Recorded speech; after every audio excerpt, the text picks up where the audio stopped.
Ceyranboy batalyonunda çalışıram mən qardaş. Bu orduya gəlməmişdən əvvəl Ceyranboy rayonu LTS-də traktorist işləmişəm.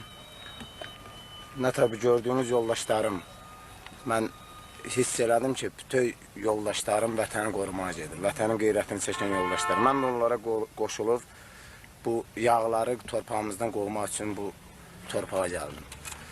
İndi Allah şükür ki, qalibiyyət hələ ki bizləndir, qalib gəlmişik. Allah qoysa bir ki kəndimiz qalıb. Onlar da alandan sonra ponlu qalibiyyət bizləndir.